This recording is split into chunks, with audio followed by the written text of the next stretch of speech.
Bab 553. Ya, Daniel mengangguk. Apa hari ini tidak sekolah? Tracy segera melihat kalender. Hari ini hari Selasa. Tidak ada yang bisa dipelajari di sekolah. Tidak masalah kalau minta izin sesekali, kata Daniel dengan datar. Oh, Tracy tidak banyak bicara, menunduk dan makan.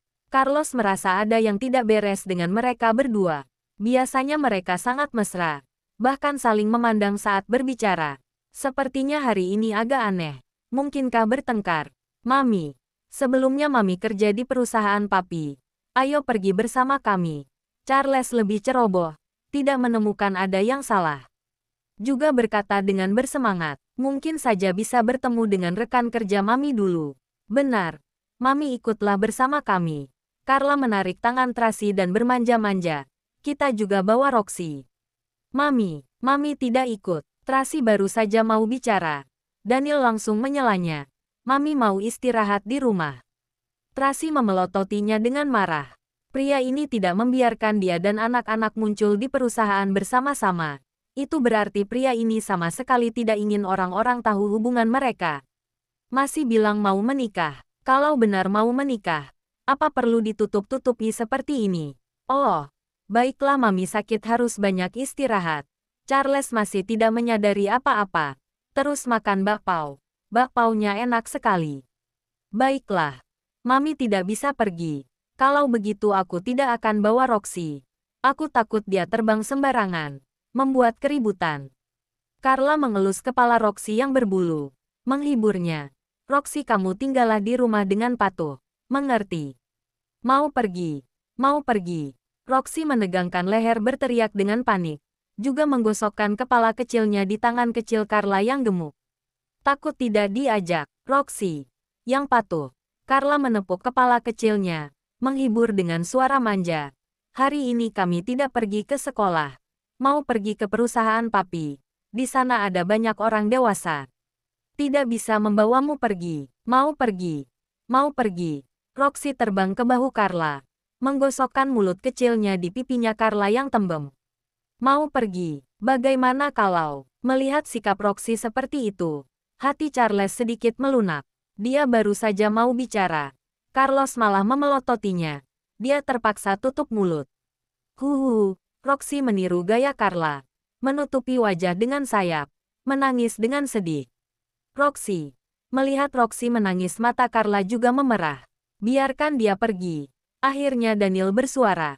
Benarkah? Carla sangat senang. Berseru sambil mengangkat tangan kecilnya yang gemuk. Hore, hidup Papi. Bagus sekali. Charles langsung memeluk Roxy. Mengajarinya. Roxy cepat berterima kasih pada Papi. Terima kasih Papi. Terima kasih Papi. Roxy cepat mempelajarinya. Daniel menaikkan sudut mulutnya. Beo kecil ini sangat manusiawi. Dia merasa, sepertinya dia sungguh punya 4 anak. Terima kasih Papi. Carlos juga berkata. Daniel mengelus kepala kecilnya. Berkata dengan hangat. Kamu masih kecil. Boleh bermanja-manja seperti adik-adikmu. Tidak perlu terlalu dewasa. Kakek juga pernah berkata seperti itu padaku. Salah kakek buyut. Hati Carlos sedikit tersentuh. Matanya juga sedikit memerah. Tidak tahu bagaimana kabarnya sekarang. Malam ini Papi akan membawa kalian pergi mengunjunginya. Daniel menggendong Carlos. Yeay, bisa bertemu dengan kakek. Charles dan Carla segera berseru. Salah. Kakek buyut. Benar. Kelak harus ingat untuk mengubah panggilan. Daniel mengingatkan. Kami tahu Papi. Anak-anak berseru dengan gembira. Kamu juga pergi bersama. Daniel melirik Tracy. Aku. Tracy tercengang. Benarkah? Aku akan menyuruh orang untuk menjemputmu malam ini. Kita berkumpul di rumah sakit. Daniel berpura-pura berkata dengan dingin. Sore ini. Istirahatlah dengan baik. Ya. Akhirnya Tracy tersenyum. Bab 554. Setelah sarapan, Daniel hendak membawa ketiga anak ke perusahaan. Sebelum pergi, anak-anak berpelukan dan berpamitan pada Tracy. Tracy mencium kening mereka. Lalu mengingatkan. Sesampainya di perusahaan Papi. Kalian harus patuh. Jangan berlari sembarangan. Jangan pegang sembarangan. Jangan mengganggu para paman dan bibi bekerja. Mengerti, mengerti. Anak-anak menjawab dengan serempak. Anak baik, naiklah ke mobil. Tracy membuat sebuah gerakan tangan. Ketiga perawat segera menggandeng mereka ke mobil. Tracy bersiap masuk ke rumah. Daniel mengangkat alis dengan tidak senang. Bagaimana denganku? Tracy terbengong sebentar, lalu segera menghampiri dan memeluknya, bahkan berjinjit dan mencium bibirnya. Daniel pun memeluk dan mencium matanya. Tunggu aku di rumah. Ya, Tracy mengangguk sambil tersenyum. Daniel berbalik dan naik ke mobil. Tracy berdiri di depan pintu dan melihat mereka pergi. Bagus sekali. Bibi Juni tidak bisa menahan diri untuk tidak menghela nafas. Inilah kehidupan terbaik. Suami istri saling mencintai. Ayah penuh kasih sayang. Anak berbakti. Sekeluarga berinteraksi dengan harmonis. Sungguh bahagia. Benar. Tracy juga merasa sedikit emosional. Sungguh berharap bisa terus bahagia. Pasti bisa. Nona, kata Bibi Juni sambil tersenyum. Tuan begitu baik padamu dan anak-anak. Kalian bisa bahagia. Ya, Tracy tersenyum. Berkata sambil merangkul lengan Bibi Juni. Bibi Juni temani aku jalan-jalan ke taman. Tunggu sebentar. Aku akan mengambilkan jaket untukmu. Bibi Juni hendak masuk ke rumah untuk mengambil barang. Kepala pelayan, yaitu Bibi Riana sudah keluar dan mengambil jaket untuk Tracy. Dan Bibi Juni berkata sambil tersenyum. Tubuh Nona lemah tidak boleh masuk angin. Bibi Juni, kamu juga harus menjaga kesehatan. Terima kasih. Bibi Juni menerima jaket dan memakaikannya pada Tracy. Terima kasih Bibi Riana. Tracy berterima kasih. Merangkul lengan Bibi Juni dan pergi berjalan santai bersama. Bibi Juni, apa kamu terbiasa tinggal di sini? Terbiasa, kata Bibi Juni sambil tersenyum. Jujur saja awalnya aku masih cemas. Takut tidak cocok dengan para koki dan pelayan. Biar bagaimanapun mereka dibawa dari luar negeri. Punya kebiasaan hidup yang berbeda.